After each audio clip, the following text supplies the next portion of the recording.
Okay, so introduction to the Book of Ruth. So before what I'm gonna do in the first hour is take the time, which I sometimes forget to do. Take the time to really go over to introduce the Book of Ruth to you, because I was seeing in your reading assignments, which by the way we'll talk about in the second hour. Right, I was seeing in your reading assignments how a lot of you were puzzled about this book, not really seeing it for the gem that it is, and it's normal because you haven't really been introduced, right? So you haven't been initiated to the book. So I'll do this for the first hour, and then in the second hour we'll go over your reading assignments and study the first section, which is, I believe, chapter 1 and 2. Good. So before that, I want to go over a question that Olivera had last time. This is totally unrelated to Ruth, but I thought I would address it. I mean, Olivera, if you recall, you mentioned, how do we hear, how can we hear, are you there, Olivera? Yes. How can we hear the voice of God, right? I think we were talking about that. I forget in what context. What was the context of your question? Do you remember? I think there was something about, oh, you have to hear the voice of God, and then I was like, there's many voices they speak on one's head, and then like how do you know which one is the voice of God and the other ones? How Yes. do you distinguish them? Very good. Yes, it was probably in the context of when we talked about the fear of God, which is, right, we don't know what is right and wrong, and we kind of have to just walk in darkness, right? And we talked about, in a way, following, instead of following the rules, like Abraham, we follow the voice of God. I think it was in the context of discussing Abraham, right, who was going against the rules, thou shalt not kill, because he heard a voice, right? So you were like, okay, well, how do we distinguish between our voices and the voices of our friends, and the voice of God? So I had a kind of illumination, so I'm going to share that with you briefly because it's interesting. I think, and I told you at the time, I don't know that I was still on that journey, but I had interesting experimentation with it just last night. So I'll tell you the story. So I have a friend staying with me right now, and we're very different. So we're kind of opposites. So I had told her before coming, like, there's one thing I don't want you to do. She's like, okay. And then couple days ago, like, she does the thing, and I'm like, what the hell? So then I told her, like, and she's like, is that okay? And I'm like, no. Right? I asked you not to do that. Like, why? This is not cool. And she's like, are you mad? I'm like, no, it's okay. Just don't do that. And then she did it again. It's like one part, like, who am I? Do I not exist? Like, are you just going to walk over me like this? So I went to bed extremely angry.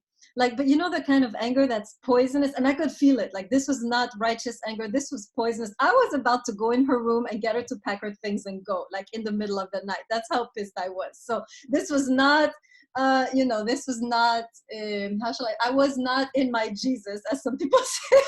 I was outside of all reference to the Bible, right? So I was really, and I couldn't understand why I was so pissed, right? I was like, come on, this is not that big of a deal. So I was extremely angry. And so I was like, okay, I need to get myself in a place of love, right? Which is what I told you, Olivera, right? To get in a place of love is important. So I did that, and then finally went to sleep, right? I had to read a book till like midnight to calm down, but whatever.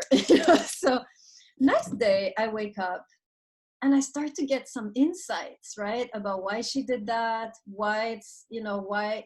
It's like, let me explain this to you. It's like all of a sudden I could see beyond my own perspective, not one or two, but like galaxies of different perspectives on how to view this, right? So it was a very quick glimpse, right? I don't even have like, I have some direction, but it's like all of a sudden my world opened up and I could see like way beyond, like, yeah, different galaxies of ways of seeing this situation, different approaches beyond my approach, which I thought was the only one that was possible. And so I realized, Olivera, that I think there might be a way. Because clearly I was on a different wavelength this morning than last night, and I was starting to see and perceive and understand and get insight, right, into the situation that was going to help me act in the right way, which is basically I said nothing this morning and I was cool. Right? But so I just feel like maybe the way to hear God's voice is actually to calm down, first of all, but then ask, like, how should I see this? What should I do? And then calm down, right? Because as long as you're still up there, like Ecclesiastes was saying, still with your view of what is right and wrong and angry because your view is not being respected, you're not going to hear anything else. So you have to kind of shut down your view, kind of shut down the anger, calm everything down, empty yourself, ask the question. And then in time, right? I mean, didn't get the answer right away. I wish, because I could have gone to bed at 10. Instead, I was till 11, kind of trying to calm down. But then in the next morning, I really sensed like, oh my goodness, there's something opening up in my mind, which I did not expect to happen. So it seems like maybe this is the way, like to ask the question, calm down, right? Release the good and evil that we have, that we think is the only way, right? Like Ecclesiastes was saying, we have to go beyond good and evil to enter this realm. And then to wait the time that is required for the answer to come. Maybe not the next day, maybe would have waited a couple days, whatever, but I wait until my perspective broadens, and that would be the voice of God. So what do you guys think about that? Any questions about that? I'm seeing Williams has something to say. Go ahead. So it's funny that you say that. Last semester, I took a class with a man named Peter DeGlome at Hunter College, and he focuses on awakenings. And basically what that means is that in human life, you're going to have these periods of awakening where you're going to learn more about your existence, learn more about your things. And he said it's a process. So even he said even learning is a process, and you have to understand that it's going to take time. And I feel like you had to get, like Axel said earlier last week, that you needed time to kind of process it and be less into your feelings. And that's a frailty that humans have, is that we're always in our feelings. And sometimes it's about the fact that we have to get as far away from it as possible. And you go, why am I mad about this? This is pretty stupid. Yeah. And I think it was also about the fact that it was just in the moment, because we forget that. And I think this is the thing the Bible doesn't talk about, is we're animals, but Ecclesiastes talks about it. And because we're animals, we have animal reactions. So an animal reaction is like, if somebody does something to you, you want to fight and you want to have this reaction. But instead of us being like, oh, I should be able to like kind of like censor myself. That's why last week I talked about the fact that like we have the ability to reason, but it goes beyond reason. We can see the actions for the past and the present and the future. So yeah, very good. Yeah, it really, like, I like what you said. There was the animalistic reaction of biting this woman. I really want to go in the bedroom and bite her head off, right? And then make a big roar and chase her out, right? It was very animalistic, absolutely. But then, right, exactly, right? I had to calm down so I could receive a deeper insight. And I guess that's what the East, right? Eastern religions or spiritualities have really emphasized, the techniques of calming down, right? And then you do get insights, right? So maybe this is a path, right? Let's see. I see Giannakopoulos. Go ahead. I always find that whenever I have a problem, like say with like my sister, my girlfriend, whoever it may be, instead of talking to them right about it immediately, I find that sleeping on it helps me to get a better perspective. Like, okay, the problem has passed. And now, like, I'm over these angry like feelings or emotions that I've been feeling. And then I wake up after feeling a little bit more rejuvenated. I'm like, okay, it probably wasn't as big a deal as I thought. Right, exactly, right? As soon as you move away from the ego, right? As soon as you move away beyond good and evil, I guess that's what Ecclesiastes was trying to say, right? We move away beyond our concept of, this is wrong, right? And here's why, right? Kind of settle it down. And sleep does that really well. It's true. Sleep really settles everything down, right? And then you wake up and all of a sudden you see beyond the good and evil, your good and evil, right? You see beyond, there's some whole other dimension going on, whole other system. And you don't need to go in there and mess things up with your narrow view of good and evil, right? Yeah, a lot of times we let our pride get hurt. And then when our pride gets hurt, we get really angry and like defensive, And so if we don't let our pride get hurt as easily, or we forget that our pride is hurt, we are able to get a better vantage point, a better perspective on the actual situation. Exactly, especially since our pride is quoting good and evil, saying this is wrong, right? And as soon as you're there saying this is wrong, you can't get out. You're stuck in this small sphere, right? So I'm trying to relate it back to Ecclesiastes, right? The moment I was like, let me go beyond right and wrong, calm down, not think about how wrong this person is, just calm down. Then maybe, right, I can get a different perspective. So yeah, anyways, let's go on with, just thought I would drop that before we started, because it's kind of continuing our discussion on Ecclesiastes. All right, so for Ruth, I want to go over again Mother's House points, because I think this is how I'm breaking up the class, right? So let's review, right? So point 1, remember, is the notion that God is, how did we put it? He's not the center. He's not in control. He's not transcendent. God instead is immanent. He's decentered. And he's in a way following us, right? Kind of facilitating our growth rather than demanding our worship, right? So I hope by now you're getting this drilled in your head, right? Let me say that again. So versus transcendent, central, in control God, we have an immanent, decentered, a kind of creative God who's moving along with us and working in partnership or facilitating our journey, right? So, okay, so in the Book of Ruth, we have something similar, right? And again, similar to the Book of Ecclesiastes, right?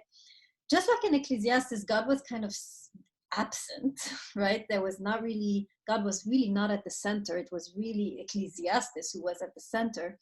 Here again, right? God is completely not in the center. There's nothing about the temple, nothing, right? This is not about worship or keeping the commandments, right? God is absent. And in fact, you have a very interesting, he's absent but present too, right? So let me say, but present in a very subtle way. This is in the Hebrew expression b'mikre, which is translated, and it happened, right? So you have several moments where Ruth is kind of stumbling in a field or finding herself here and there, kind of by chance, right? When the text says, and it happened, it implies by chance or by luck, right? Or happenstance, right? I don't know if you know this word, but whatever. It's all the same, right? So Ruth seems to be stumbling upon different situations. That expression, b'mikre, you find it in the rest of the Bible to talk about God's invisible hand, right? So even though God is not center stage, he is kind of pulling the strings through that expression b'mikre, which you find in other parts of the Bible. And in other parts of the Bible, God is behind that action, right? So we can understand that. So that's the first element, right? God is kind of behind the scenes, subtly. He's the invisible hand, right, in the story. But there's something even more powerful here with regards to God. And this is with regards to one of his most important attributes, which is the attribute in Hebrew, chesed, which we translate loving kindness, right? Chesed.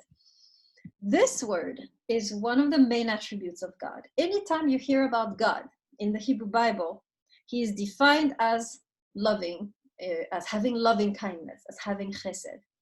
In the Book of Ruth, you have this word used 4 times. Now it's significant because the book is a very small book, so 4 times is a big deal. 2 of these times used to describe God, and guess who gets the 2 other times? Anybody knows? Take a wild guess. Who would be the one who is described as having chesed, loving kindness, the other person who gets the other 2 times of the use of that word? What do you think? Yes, Rudolph, go ahead. Perhaps it's Ruth. Yes, exactly, right? Ruth is the one who is described as showing chesed. And so there's a subliminal message here, right? The author is saying, God is not here, but he is personified by this woman, not only woman, this Moabite woman. And we'll talk about how significant that is. This is a woman who is not even a Hebrew. She's a foreigner, and she's a bad type. We'll see why in a second, right? So here we have a basically woman of ill repute. Moab is a bad reputation. So if you're from Moab, you are basically a woman of ill repute. Interestingly, in the text, we have the shift. The author is calling Ruth a woman of valor. So it's interesting. The text is reversing that, right? But if you have the expression, right, if you read anywhere in the Hebrew Bible, Moabite woman, you hear right away, because of history, you hear woman of ill repute, right? So this is really the connotation of Moabite woman. If you read anywhere in the Hebrew Bible about Moabite women, they're always women of ill repute, right? Now in this text, we have reversal, and we'll talk about that, right? Ruth becomes a woman of valor in the Hebrew, Eshet Chayil. Right, so the text is making a point, and we're going to see that in a second, right? So that's the first point we're seeing, which is extraordinary, right? The author of this text seems to be saying, Ruth here is personifying, is embodying, is incarnating the chesed of God. God, yes, is absent, but he is deeply present and immanent through the person of Ruth. It's as though God here is being embodied by this woman of ill repute, which is extraordinary, right? Just this fact, right, that you have in the Hebrew Bible, God being personified by not just a woman, but a woman of ill repute, says loads. I mean, there's so much we can say about that. Why would God, right? Why would the author make God in this? But this is already very, very interesting point here in just at this point of the mother's house. So Rudolf, go ahead. May I ask how she earned this title of being a woman of ill repute? Who gave it to her? I will. No, she didn't, but Moabite woman, Moab, any woman, well, I'll tell you right now, as soon as we get into the third point, or fourth point, we'll go into that. So you will understand why Moabite woman had such a bad connotation, right? I'm not going to talk about the equivalent in 20th century because that will end up being racist or whatever, but I'm sure we have similar connotations when we hear some women coming from some places and we immediately associate, oh, she must be a da-da-da, right? So this is similar. And in the biblical context, you have stories about Moabite women which are not very flattering to Moab, to the virtue of these women. We'll talk about that in the fourth point. So I'm coming to that. Okay. Thank you, Williams. Exactly, right? We have, every culture has their perspective on which women have what reputation, and then we immediately associate, right? Any woman we meet from that place and we think, you must be, right? So I'll let you imagine what you want on that point. Okay, any questions on that first point? Everybody's seeing already how things are already shifting very dramatically here in this mother's house text. Okay, second point. Temple versus garden. In our case, temple versus field. She's in the fields, right? She's either in the field or on the threshing floor. This is the context of harvest. So temple is not even mentioned. Complete decentralization, right? And here what's really interesting is that God now, although ostensibly absent, moves between people. It's not God intervening in history, like in the Exodus, coming, with a strong right arm and, splitting the Red Sea. God now is hidden and is manifest in the interactions between people. And I'll give you one example of that, and we'll talk very much at length about this example when we get in the text, but just to give you a hint of that. When Boaz first meets Ruth, he tells her, when he meets and realizes who she is, he says, oh, may God take you under his wing, right? Remember this? Now, later on, Ruth, she has this kind of nocturnal encounter with Boaz, right? She meets him at night, and we'll talk about that. I know a bunch of you are uncomfortable with this scene, with this torrid scene, right? So she says, does anybody remember what she tells him? She throws it back at him. Anybody remember how she throws back that blessing in Boaz's face? It's very interesting. Very powerful move that she's making. Boaz just told her a few chapters ago, may God take you under his wings. What does she tell him? Anybody remember? If you don't, it's okay. We'll study the text. She tells him, take me under your wings. In other words, she's saying, yeah, you're saying God should help me, but you can help me. You can be the embodiment of God here in this situation.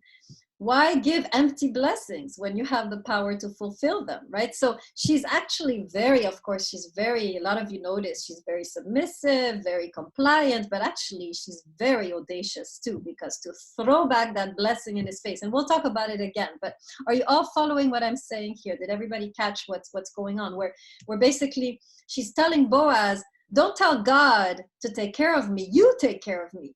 You can do that. You can be the manifestation of God's care for me. This is a very profound moment, right? Which we'll talk about again. So here we have no more, God in a way is channeled through people's actions, through Ruth, but also through Boaz, right? Both actually are seen as channelers, right? Embodiments of God in their own right. It's not just Ruth, right? Boaz also is seen as a kind of a parallel to Ruth. So here we are seeing no more God, right, accessed in the temple. God is accessed in everyday life, in the field, between people. That's where God is now, right? Okay, Giannakopoulos, go ahead. I really like that you said that, because it reminds me of the story my dad told me when I was younger. It's not a real story, but it's like a parable, I guess you could say. So there is this really great flood in this town, and this woman is in her house, and you know, the whole town's getting flooded. So the cops come by to save her, right? And she goes, no, it's fine. God will save me. Okay, the cop goes, okay, leaves. Next time, she has to go up the next flight of stairs because her bottom floor of her house got flooded. And so a boat comes by. Come, we're here to save you. Let's go. She goes, no, God will save me. And then the next floor gets flooded. She goes up, is on top of the roof. Then a helicopter comes by. Listen, lady, you're the last person in the town that we haven't saved. Let's go. And she goes, no, God will save me. Well, eventually she drowns. And then when she goes to heaven, she meets God. She goes, God, why didn't you save me? And he goes, what are you talking about? I sent you 3 chances to be saved. You know, one was the cop, one was the boat, and one was the helicopter. So he goes, what do you mean I didn't save you? You didn't want help. So it's that same kind of thing. It's like, we can't expect God to just pull us out of his hand, but he gives other opportunities for us to be saved. Exactly. This is really the democratization of God, right? God is no more up there, you know, like a king. God is really now in the realm of ethics. And this is a very interesting shift from vertical connection to God to horizontal connection to God. We connect to God through our connections with each other. This is one of the main tenets, right, of the Book of Ruth. Okay, any questions on this second point before I move to the third point? Okay.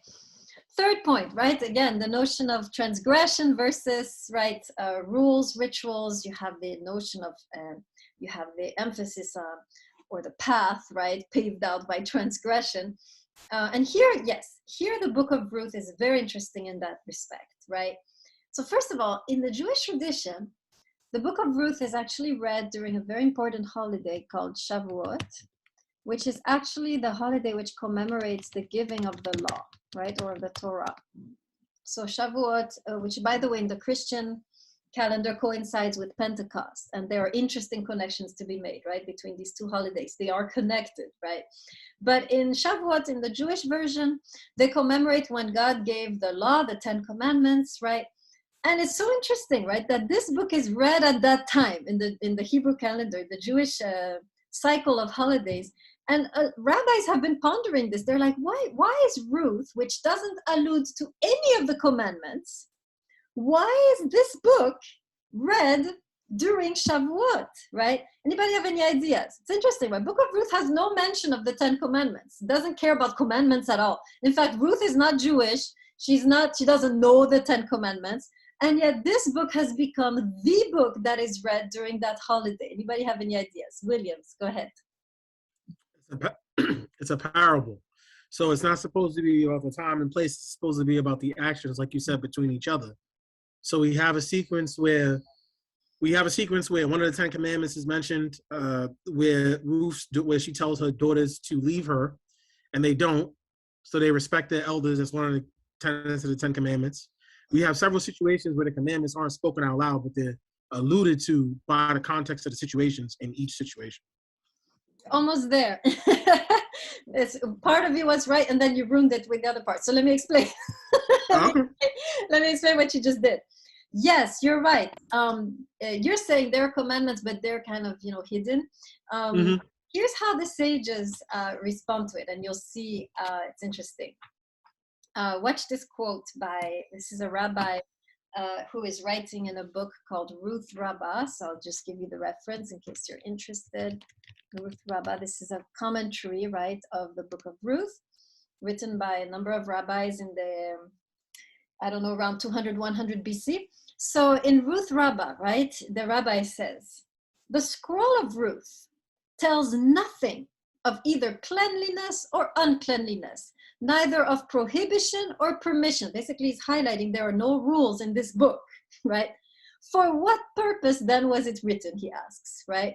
And then he answers himself, to teach how great is the reward of those who do deeds of kindness. So basically, this rabbi is saying, yeah, there are no commandments, but there's so much love that this book merits to be classified or to be honored as the highest book during the festival of Shavuot, because what are the commandments for? Commandments are there to teach us how to love. So this book is beyond commandments. This book already achieved what the commandments trying to develop in us. This book is already in the outcome. So because this book is so saturated with love, it merits a central place in the Feast of Shavuot. Why? Because what is the purpose of the commandments? It is to build love, right? Everybody got this argument that ultimately we don't care, right? Yes, this book has no commandments, but it goes beyond because it is wholly saturated with love, right? All over Ruth and Noemi, then Ruth and Boaz, and so forth, right? Okay.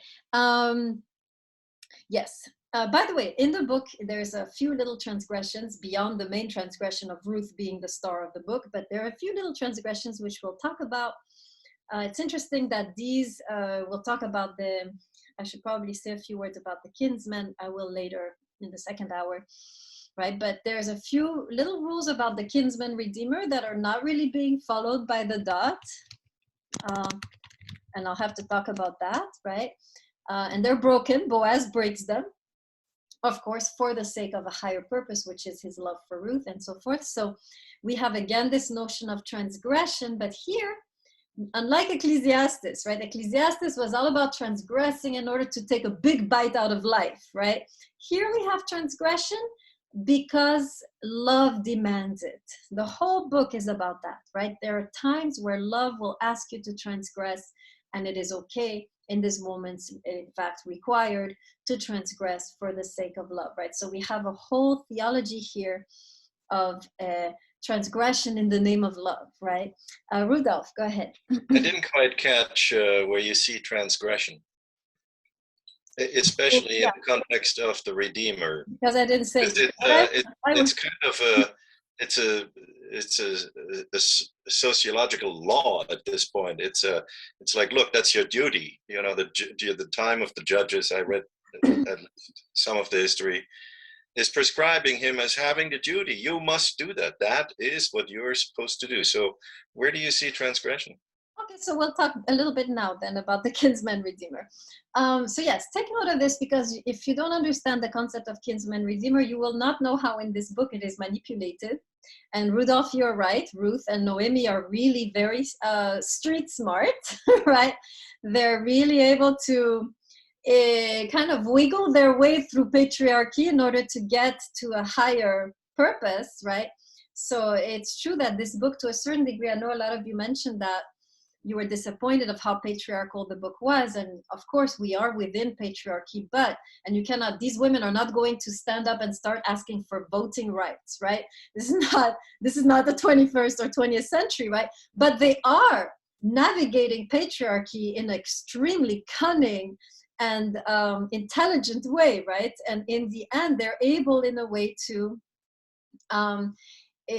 provoke an ending which was not expected. So anyways, we'll see how. So kinsman redeemer, just a few words on that. Make sure you write this down because this is a key concept. The law was this, And you'll see how this law is stretched and broken in the book, right? The law is this. If your husband, if your husband dies, the brother of that husband has the duty to marry you, so that that line can go on. So in other words, the dead brother needs to be able to have children and so forth. And so the brother of the dead husband marries the widow. And so, but this is not the type of redeemer we are talking about in the text. This is something else, but there is a merging of the two in the text. The type of redeemer that Naomi is talking about is the following. If you have lost land, so every tribe had land, right? So every tribe in Israel had specific plot of land. Every family had a plot of land. But sometimes some families would get so impoverished, they would sell their land, perhaps to a different tribe, perhaps even to the foreigners who lived there, the Canaanites who lived there. They would sell the land, make some money, and pay their debts with that, right? But because of the fact that God wanted the land to remain in the tribal hands ultimately, and to remain within Israel and not be sold to the Canaanites, there was this law that if you had a relative who saw that you have become impoverished and lost the land, they can buy that land back for you and get you and bring the land back into the tribal, back into the tribe. And this was the redeemer that Naomi is interested in. Apparently, she had land that she lost, right? And she wants that guy, Boaz, perhaps to purchase it back. So the law, Boaz, in a way, his only duty is to purchase the land, not to marry Ruth. He's not the brother. Are you following me, Rudolph? Now you will see how these women will get into his... Very twisted. Somehow, and it's Ruth, right? I think it's more out of the fact that she didn't understand the difference. But he ends up, instead of buying the land, marrying the widow, which is nothing to do with his duties, right? So you see how the law is not followed to the dot. It's stretched, it's arranged, it's mixed up. And it's all, and by the way, the elders of the city are perfectly aware this is going on, and they kind of just like glaze over. They're like, yeah, go ahead, marry her, as though everything is normal, right? So there is in the city of Bethlehem, right, where they are, a kind of tolerance for this kind of stretching and acrobatics, because they understand that love is the motor here for these breakings. And so the law is not followed at all. It's messed up the way they do it, right? It's completely mixed up. Does that answer your question, Rudolph? It does. It actually, in my view, it is Naomi who is the instigator. Oh, yeah. And certainly the advisor to Ruth. But in the story, and some of the stuff I'm trying to read up on, it's not made clear that it is still not his duty to purchase the land, because as Ruth is Naomi's daughter-in-law, it's that family connection that's being used to regain Naomi's land, if I got that right. Yeah. But it's not that far-fetched. No, nonetheless, no. the whole nuptial thing that's going on there, that is definitely a stretch in my view. Yes, definitely it is. Yeah, definitely. And by the way, Boaz tells Naomi, I'm not the nearest one. You have a closer relative who is responsible for the land. I'm not the one. No, Boaz actually was not even supposed to be involved in this story on any level, right? But Boaz actually, if you notice in the story, he tricks that other guy into letting him buy the land. So I don't know if you noticed that, but he doesn't screw him over, but he really tricks him, and he ends up getting both the land and the woman, right? So it's all messed up. It's very shady what's going on, right? But the elders of the town kind of, they look away, because they know something more powerful is going on and they don't want to stop it, right? And this is what I mean by transgression in the name of love, right? See? Okay. Good. So I'm glad, so we briefly, yeah, well, of course we'll go back on this topic when we get in the text, but this is good to know. Okay, any questions on this third one before I continue? All right, last point. This is where we'll really understand this notion of the Moabite woman being a woman of ill repute. and how Ruth must have looked when she entered, right, the land.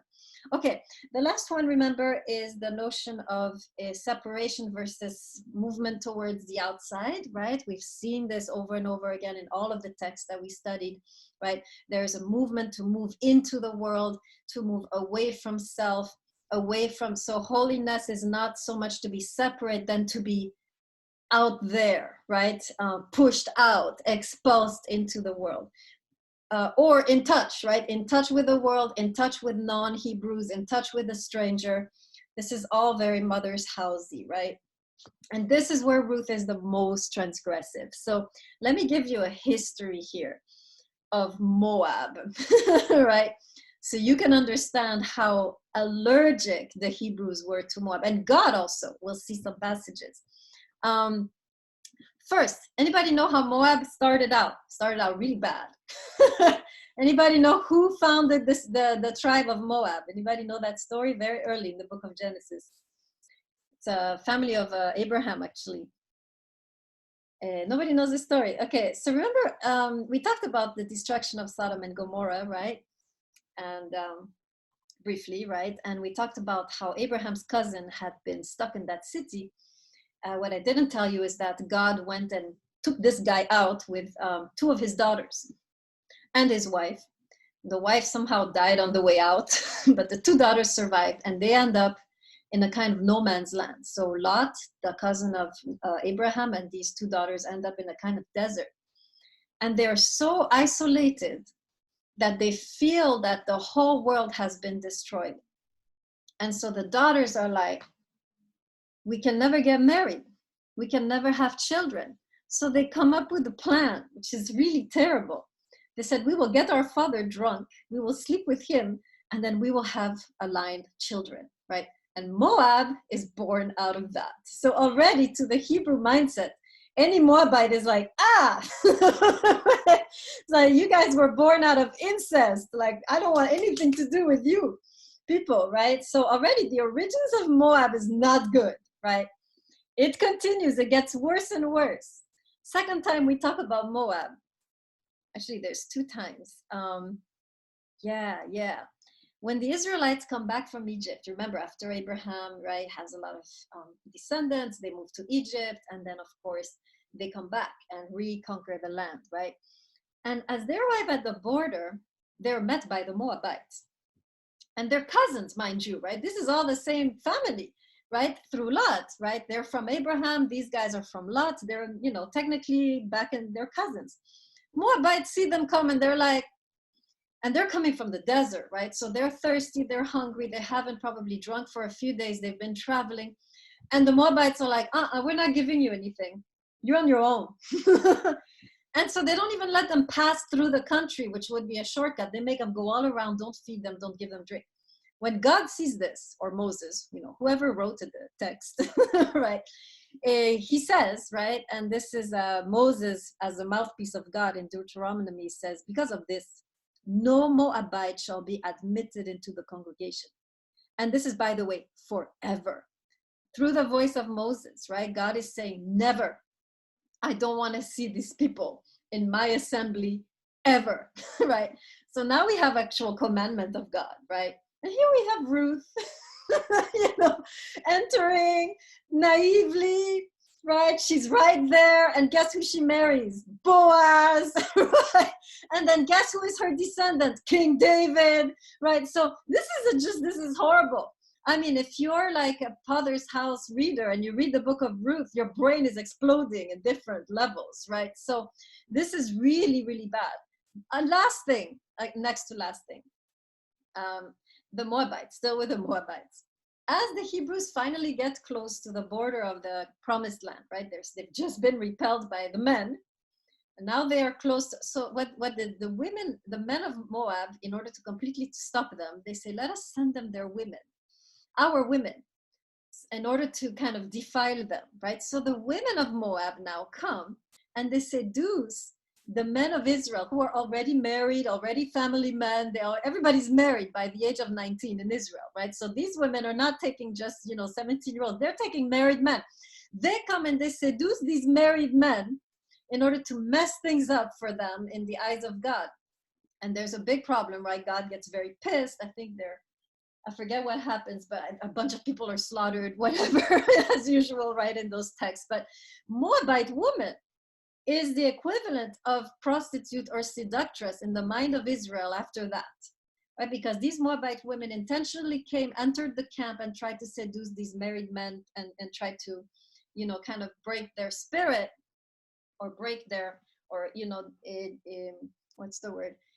Destroy their holiness, right? So that they couldn't really enter as the priestly, right, covenant of God. They were all messed up now.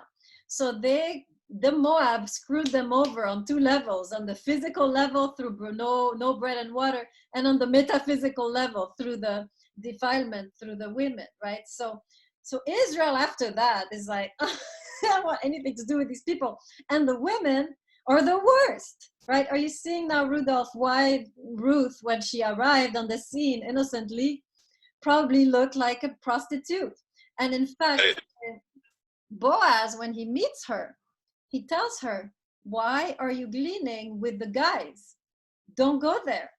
They're going to think that you're a prostitute since they know you're from Moab, they know you're not from here, they're going to take you. So he tells her, glean with the women. Interestingly, in the text, she doesn't follow the advice, she continues. But whatever. So she's not, the perception of her is not very nice, right? Because of this history, right? So now you have, this is the biggest transgression, of course, of the book. These Moabites not supposed to enter the assembly of the Lord. God himself said that, right? This is not just a cultural thing that is being stretched or broken. This is a commandment of God. And here comes Ruth, right? Breaking that commandment. The rabbis try to arrange it, right? And they say, oh, but Ruth converted, right? Some of you also said that Ruth converted. So here's my question to those rabbis. If she converted, why does the narrator keep on calling her Ruth the Moabite? If she had converted, we can drop that Moabite, but did she really convert, right? And the narrator seems to imply that she didn't. She's still the Moabite. And it is as a Moabite that she needs to be in this text so that the narrator of the text can make his point, right? Which we'll see what that is. Okay, now are you a little more in tune with the book? Are you seeing a little more how transgressive, how crazy this book is? Any questions before we continue? Okay, let's take a break. And then we will go over the first passage as well as your reading assignments. So let's say it's 4:30, so 4:35. Let's meet again at 4:35. I'll stop the recording.